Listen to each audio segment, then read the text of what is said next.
Bienvenue les amis dans La Rue du Sel, l'émission qui vise à booster notre solidarité.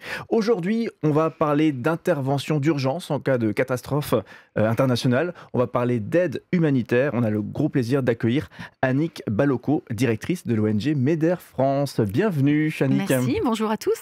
Lui aussi, il est là en plateau, il est toujours prêt pour aider. Plus vite que les équipes de secourisme de MEDER. Il quitte son domicile pour venir. Bon, lui, par contre, son rayon d'action se limite un petit peu à la Franche-Comté. Et malheureusement, quand lui, il n'a pas de brevet de secourisme, quand il vient avec du comté, de la concoyote, puis aussi de la saucisse de Morteau. Voici l'inimitable, l'imbattable, mesdames et messieurs, le franc-comtois, Jean-Philippe Goethal. Quand ça a commencé comme un compliment, je me suis dit, il y aura quelque chose derrière, c'est sûr. Ça va Jean-Philippe? Très bien, merci. Allez, comme d'habitude, pour démarrer La Rue du Sel, on découvre notre invité avec un portrait que tu dresses, Jean-Philippe. Oui, alors Annick, c'est pas notre première sur un plateau. On peut dire même qu'on s'est rencontrés assez souvent et on pourrait penser qu'on a déjà tout dit, on s'est déjà tout dit et que c'est pas la peine. Mais en fait, nous, on sait que c'est pas vrai, Cédric et moi, parce que on sait qu'à chaque fois qu'on te rencontre, on en apprend et nos spectateurs en apprennent aussi. Alors, on aurait pu commencer cette émission avec, ou plutôt, l'émission continuera avec quel est le travail de MEDER, comment ça fonctionne, comment est-ce que vous trouvez l'énergie et la motivation pour faire ce que vous faites. Cédric, si tu manques de questions, tu peux prendre des notes. Ou si tu n'avais pas ta structure. C'est un peu l'idée, effectivement. Voilà. Mais ça, donc, on va le voir dans quelques instants avec Cédric. Pour ma part, je vais essayer de parler de toi un petit peu et surtout te questionner rapidement sur toi avec deux petites questions ou deux grandes questions. Annick, tu es née en Picardie, fille de pasteur, et je ne sais pas si c'est lié au fait que tu sois née dans une famille chrétienne avec un papa pasteur, mais tu dis que tu as toujours cru en Dieu. Peut-être qu'on évoquera cette question dans le podcast qui te sera consacré dans 15 jours. Tu dis que ta famille était très engagée, et ça m'intéresse de comprendre ce que tu entends par le fait de dire que ta famille était engagée. Alors c'était donc effectivement on vivait dans une petite ville du nord de la France et dans une petite paroisse, et mes parents ont vécu pendant toute une période de leur vie par la foi, parce que l'Église n'avait pas les moyens de les payer, donc une vie assez simple.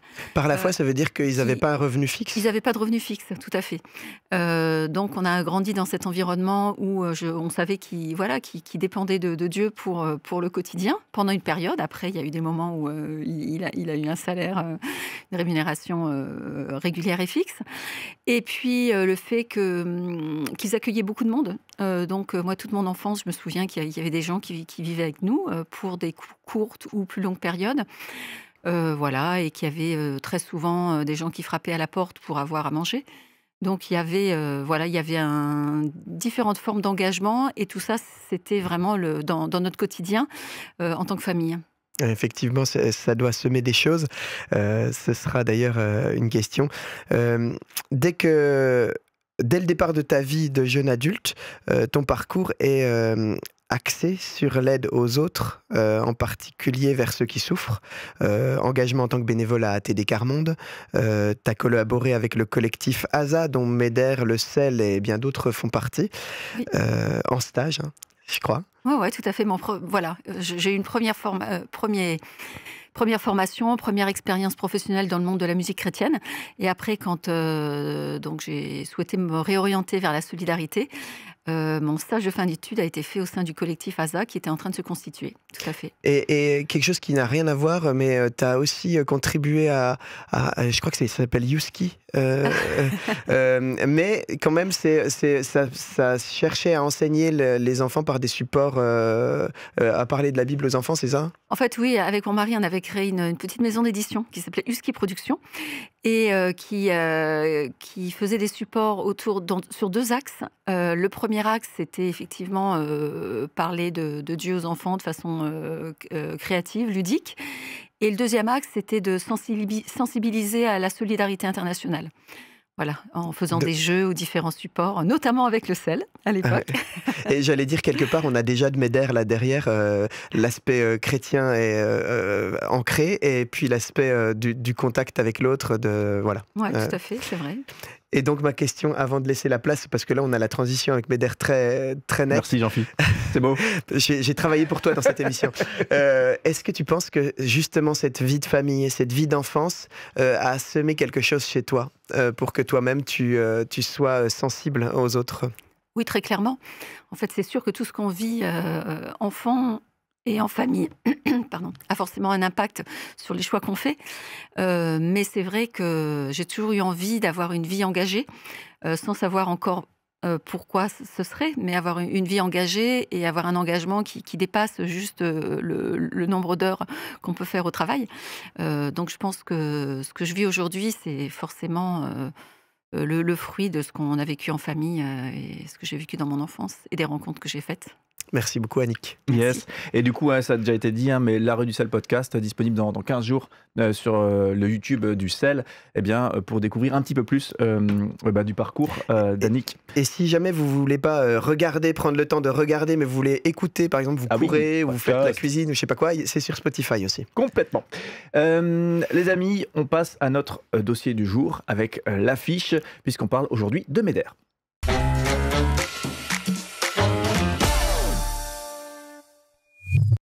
Alors, question basique pour démarrer, mais pour repasser un petit peu le contexte aussi, s'il faut décrire Meder au travers de quelques actions peut-être qui ont été réalisées sur 2023-2024. On a cité ensemble, quand on préparait ce moment, la Turquie, le Congo, le Liban, la Syrie. Est-ce que tu peux nous donner quelques situations et quelques actions concrètes de Meder? Oui, donc très récemment, il y a eu la guerre au Liban. Là, Meder était déjà au Liban depuis une dizaine d'années. On était là principalement au départ pour venir en aide aux réfugiés syriens qui avaient fui et qui avaient trouvé refuge au Liban. Et lors de cette guerre, Meder a mené une intervention massive auprès de milliers de personnes déplacées qui ont dû fuir les bombardements et qui ont été hébergés dans des abris collectifs. Notamment, ces abris collectifs, c'était des gymnases ou des écoles, donc des endroits qui n'étaient pas adaptés pour vivre, manger, se laver, etc. Donc, on a adapté ces logements, ces hébergements collectifs pour que les personnes puissent vivre au mieux possible. En parallèle, on leur a distribué des kits d'articles essentiels dont ils avaient besoin parce qu'ils étaient partis les mains vides. On a soutenu différents centres de santé pour qu'ils puissent continuer à avoir accès aux soins de santé vitaux. Donc ça, c'est le Liban en raccourci. Ouais. Avant, il y a eu effectivement les séismes en Syrie et Turquie. Ouais. On était déjà en Syrie, parce qu'on est en Syrie depuis plus de 10 ans aussi. En Turquie, on n'y était pas. Et donc là, on a vraiment fait une intervention qui a duré, je pense, 2 ans environ. Dans un premier temps, de distribution d'articles d'urgence pour permettre aux personnes, là aussi, qui avaient tout perdu, de survivre en hiver. Donc, de distribution de bâches, de couvertures, etc. Et dans un second temps, de travailler à la reconstruction. Donc, il y a plusieurs milliers de maisons qui ont été reconstruites pour offrir une solution pérenne à ces personnes. Ouais. Après, effectivement, il y a le Congo aussi, avec Mpox, et voilà. Ouais, et c'est ça que moi je suis très fier de savoir qu'il y a Meder qui existe et qu'on peut se dire, on se sent associé, je me sens associé à Meder, donc très très fier de ça. Et du coup, pour bien cerner le fonctionnement de Meder, c'est vraiment une équipe de professionnels qui est toujours prêt à partir s'il y a une catastrophe qui intervient dans le monde, qui est prêt à partir pour intervenir dans l'urgence. Oui, alors il y a plusieurs aspects de Meder. Il y a effectivement une équipe d'urgence qui est prête à se mobiliser à tout moment, en 24 heures, si le pays fait appel à la solidarité internationale. Et elle va intervenir dans ces contextes, dans un premier temps, pour évaluer les besoins, voir qui sont les autres organisations présentes et voir si c'est vraiment pertinent qu'on démarre une intervention, et puis voir sur quelle zone géographique et dans quel secteur. Ouais. Donc ça, c'est une chose. Et puis à côté, il y a des programmes de long cours qui existent. Même si on est dans l'urgence, eh bien, il y a des contextes où les urgences se succèdent. Le Congo, par exemple, ça fait plus de 20 ans qu'on est au Congo, mais sur différentes crises, et là, principalement dans l'est du Congo. Et on est aussi dans 13 pays au total. Oui, parce que j'imagine que ça facilite aussi l'intervention lorsqu'on a déjà une sorte de pied à terre sur place, quoi. Tout à fait. Ouais. Effectivement, lorsqu'il y a eu la crise, les séismes en Syrie-Turquie, le fait d'avoir l'équipe sur place en Syrie, ça fait qu'on a pu tout de suite commencer l'aide. Mais après, il y a d'autres pays où on n'est pas sur place et où donc les catastrophes qui interviennent, eh bien, mobilise et ouvre une nouvelle mission pour MEDER. Ouais. Alors je sais pas si ça fait teaser dit comme ça, mais MEDER intervient dans des contextes de conflits, d'épidémies et de catastrophes. Et moi je me suis dit, mais c'est qui? C'est qui se dit, les personnes ici en France ou ailleurs, qui se disent allez, c'est parti, moi je vais faire partie de l'équipe de MEDER. C'est qui les gens? Ben, ce sont des personnes qui ont des profils différents. Okay. On va dire au niveau du profil professionnel. Alors ce sont soit des personnes qui ont des compétences techniques qui sont dans nos métiers. Donc nos métiers, c'est la santé et la nutrition. Okay. Le deuxième aspect, c'est tout ce qui est autour de l'accès à l'eau, l'assainissement et l'hygiène. Et le troisième aspect, c'est tout ce qui est autour des abris et des infrastructures. Donc ça, il y a des personnes qui ont ces profils-là et d'autres qui ont des profils, on appelle ça les fonctions support. Ce sont donc des personnes qui vont travailler dans la logistique, dans l'organisation financière, dans la communication, etc. Ouais. Donc ça, c'est au niveau technique. Après, au niveau profil, eh bien, c'est vrai que ce sont des personnes qui sont prêtes à aller vivre dans les pires pays au monde, on va dire, hein, dans des pires moments des pires pays. Voilà, dans des contextes d'insécurité. Des personnes qui, pour qui la foi est leur moteur. Hein. Ça, on va dire que c'est quelque chose qui est important pour MEDER. Ce sont plutôt des personnes jeunes, on va dire. La plupart des personnes ont entre 25 et 35 ans, 25-40 ans. Donc, il y a des personnes qui vivent ça comme un engagement ponctuel, qui vont partir pour 2 ans et ensuite qui vont reprendre leur vie professionnelle ici. Et il y a d'autres personnes qui vont avoir un engagement de long terme et qui vont, on va dire, être dans une mission dans un pays, puis partir ensuite dans un autre pays qui vont faire un engagement de long terme. Ok, ouais, donc vraiment des profils de travailleurs humanitaires, quoi, clairement. Ouais. Est-ce que forcément, tu as des remontées de terrain? Tu les vois revenir aussi, ces personnes qui sont parties sur le terrain. C'est quoi alors, ils apportent énormément de choses, mais j'imagine qu'ils gagnent aussi quelque chose, ils s'enrichissent d'une certaine manière dans le cœur, dans la tête.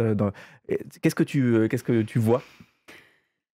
Oui, c'est vrai ils sont plus les mêmes en revenant, en fait. Ouais, j'imagine. Et des fois, c'est pas facile de se réintégrer. Je dis juste ça et ensuite je vais essayer avant de faire le monde des bisounours, c'est ça. De répondre à ta question initiale. C'est pas forcément facile parce que eux, les gens qu'ils ont laissés, ils ont continué leur vie tranquille. Enfin, tranquille. La vie n'est pas tranquille, mais leur vie, on va dire, habituelle, avec leurs amis, leur réseau, le travail, etc. Et eux, ils ont été complètement déconnectés. Et quand ils reviennent, ils ont plein de choses à partager. Mais ceux qui sont restés, ils ont souvent pas l'écoute, ils n'ont pas la capacité d'entendre, de comprendre. Alors, des fois, je me souviens de quelqu'un qui était revenu. Il était hyper content parce qu'il avait été invité par ses anciens collègues pour passer une soirée ensemble. Et en fin de compte, ses anciens collègues lui ont parlé pendant 2 minutes. Alors, c'était comment ? Et lui, il aurait pu parler pendant des heures. Et ensuite, la conversation est repartie sur les vacances, sur plein d'autres choses. Donc, c'est un petit peu frustrant, des fois, pour eux au retour, qui ont le cœur tellement et la tête tellement remplie de tout ce qu'ils ont vécu.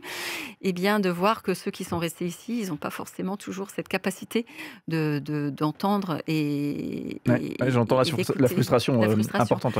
Donc, mais ils reviennent avec, effectivement, souvent des personnes dans la tête. C'est difficile de laisser, quand on revient, des personnes avec qui on a vécu, que ce soit des membres des équipes locales, parce qu'à MEDER, il y a les expatriés qui vont partir sur 1 ou 2 ans, et puis qui vont travailler sur place avec du staff local qui est des fois engagé depuis 10 ans, 15 ans. Donc, ils gardent ces liens forts avec ces personnes avec qui ils ont vécu. Et ils reviennent avec beaucoup de témoignages et... mais certains vivent aussi des choses difficiles et ont besoin d'être accompagnés au retour, être débriefés pour pouvoir surmonter ce qu'ils ont vécu aussi. Ouais, on imagine bien le double univers qui est côtoyé et vécu. La place de la foi, tu l'as déjà évoqué un petit peu tout à l'heure, la place de la foi dans l'action de MEDER, est-ce que en 2 mots tu peux resituer ça? Oui, tout à fait. Donc MEDER, c'est une organisation chrétienne. La foi est vraiment notre moteur. Mais sur le terrain, l'aide est apportée à tous. Voilà. Donc on est une organisation humanitaire qui respecte les principes humanitaires d'impartialité, de neutralité, d'indépendance, d'humanité. Donc ça veut dire que l'aide est apportée selon les besoins, donc aux personnes les plus vulnérables. Mais ça n'empêche que au sein des équipes d'expatriés de MEDER, il y a une vie de prière, parce que c'est important de pouvoir se ressourcer ensemble et de pouvoir vivre cette dimension de foi et de prière, surtout quand on est dans des pays où on n'a pas trop l'occasion de le vivre en dehors, quoi. Ouais. Oui, je sais que pour MEDER, c'est très très au clair cette distinction, cette dualité entre la foi des équipes et vraiment l'aide apportée à tout à chacun. Est-ce que c'est des fois pas compris, cette dualité, par d'autres? Est-ce que ce n'est pas compris? Est-ce que les gens ne le comprennent pas? Ouais, parfois ça arrive ou pas? Comme ma question à l'instant. Non, c'est vrai qu'on nous pose souvent la question, on nous dit ouais, est-ce que vous êtes une organisation chrétienne? C'est vrai ça. Voilà, c'est vrai, c'est indiqué clairement sur notre site. Ouais. Mais c'est indiqué clairement aussi que, effectivement, qu'on est une organisation humanitaire, et c'est ce qui nous permet d'être dans les pays dans lesquels on est, où il faut que les choses soient très claires. Notre mandat, c'est de l'aide humanitaire, et notre moteur, c'est notre foi. Ok. Forcément, tu interviens sur des zones sinistrées où il y a des... Enfin, MEDER intervient en tout cas, où on en parle à la télé, etc. On parlait des séismes tout à l'heure. Mais est-ce que c'est pas frustrant parfois de savoir qu'il y a des zones qui sont touchées, mais personne n'en parle à la télé et personne ne se mobilise mais MEDER est bien informé de ça, quoi. Oui, tout à fait. C'est vrai que... à MEDER, il y a différents aspects de notre engagement, mais d'être présent sur les crises oubliées, Ouais. C'est un aspect important, parce que c'est souvent sur ces crises qu'il y a le plus de personnes qui sont touchées et qui sont vulnérables. Et c'est vrai que c'est quelque chose qui est frustrant de voir qu'il y a un déséquilibre dans la couverture médiatique, parfois, entre le vrai niveau de besoin et la couverture médiatique. Ouais. Donc, ce n'est pas toujours le cas. Où on voit même lorsqu'il y a une catastrophe qui se produit, on sait qu'on a une fenêtre de 7 à 10 jours pour communiquer et faire savoir qu'il y a des besoins importants. Et sachant qu'ensuite, l'action sur le terrain va durer 1 an, 2 ans, 3 ans, en fait. Et qu'ensuite, la crise va passer sous les radars et qu'on continuera à travailler. Mais ça va être frustrant, ça, quand même, de se dire c'est maintenant qu'il faut communiquer, il faut rassembler des fonds, parce que sinon, après, derrière, on n'aura pas les cartouches pour agir, quoi. Voilà, sauf, nous, on a vraiment de la chance d'avoir un réseau de donateurs qui sont des gens extraordinaires et qui sont attachés à notre mission.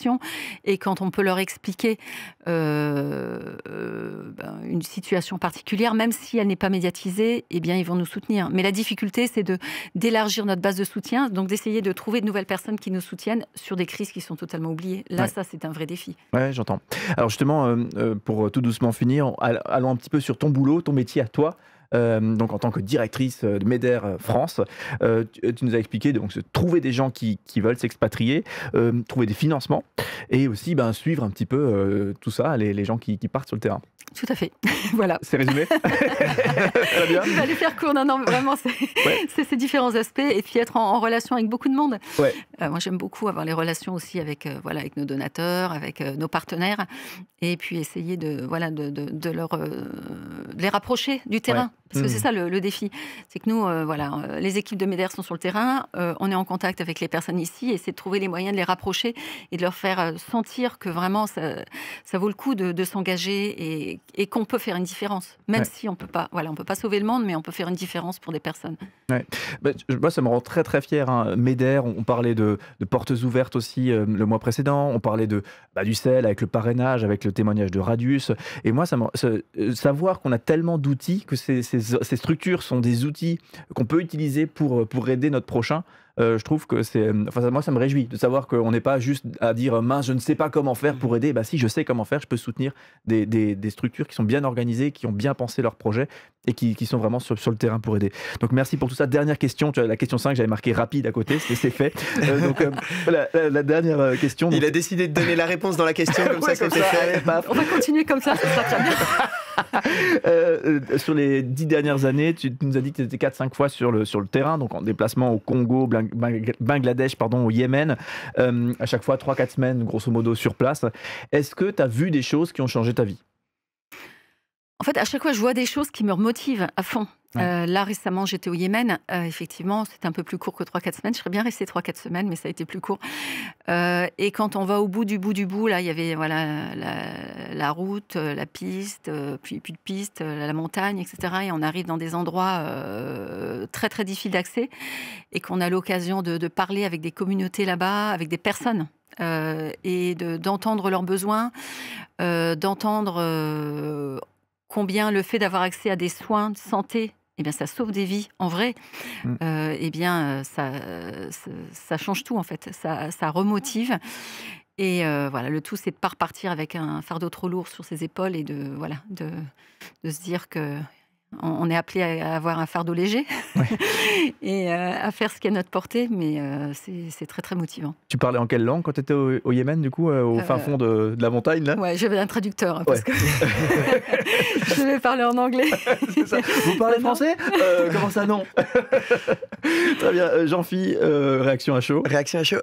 En fait, en t'écoutant, je me dis, il y a des bons communicants chez Meder, parce qu'il y a plusieurs, je ne sais pas si c'est des slogans, mais il y a plusieurs phrases qu'on voit. J'encourage, on mettra les liens vers le site de Meder et les réseaux sociaux de Meder sous cette vidéo.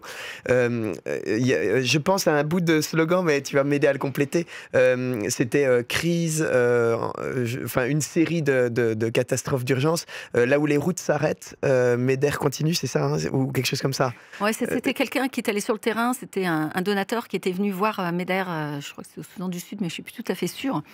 Et voilà, c'est ce qu'il avait vécu. Parce que c'est exactement ce que tu viens de décrire finalement. Tu dis, on arrive sur les routes, ensuite on doit monter dans la montagne, etc. Donc je trouve que ça représente très bien ce que vous faites. Et on imagine un peu l'énergie que ça demande. Et puis on va sur votre site internet, puis il y a une phrase très très courte et très très simple qui rejoint encore une fois ce que tu as dit. Je ne sais plus comment c'est dit, mais c'est chez Meder, on sauve des vies. C'est aussi simple que ça, j'allais dire, et aussi compliqué que ça en même temps. Et ça m'amène à ma question. Tu as parlé de dualité avec la foi. Justement, pour pouvoir trouver l'énergie et ne pas porter un fardeau lourd, est-ce que justement la foi, c'est quelque chose qui permet justement de continuer son travail sans être écrasé sous le poids de tout ça? C'est clair, en fait, la foi, c'est ce qui nous donne de l'espérance, parce que quand tu regardes les situations, il n'y a pas souvent beaucoup d'espoir, en fait, parce qu'on est vraiment au cœur des crises les plus graves. Et l'espérance, c'est de savoir que, déjà, c'est pas nous qui sauvons le monde, et c'est de savoir qu'il y aura la restauration, que Dieu apportera la restauration, et que nous, on peut voir des signes de cette restauration. Quand un enfant malnutri retrouve la vie, eh bien, c'est un signe de restauration. Et c'est vrai que la foi, la prière, le fait de pouvoir tout remettre en perspective, de pouvoir prier ensemble, et ça fait vraiment une différence, parce qu'on est quand même dans un univers où c'est très dur, où il y a beaucoup d'humanitaires qui sont très cyniques, ou qui ont des addictions. Parce qu'en fait, c'est une vie quotidienne qui est très difficile, d'être confronté aussi à la mort. À l'insécurité. Ça, on l'entend jamais. Hein. Ouais. Moi, j'ai jamais entendu ça. Hein, que les humanitaires avaient... Enfin, je me doute bien que c'est très difficile, mais qu'il peut y avoir des addictions, etc. Oui, enfin, dans le monde humanitaire en général, oui. Voilà, il y a beaucoup de personnes qui reviennent parfois fracassées. Donc, la foi, c'est quelque chose qui permet d'ancrer notre action et de nous donner l'espérance et de décharger aussi notre fardeau pour continuer d'avancer. Merci Annick. Ouais, merci beaucoup. Allez, pour conclure l'émission, on passe à la une.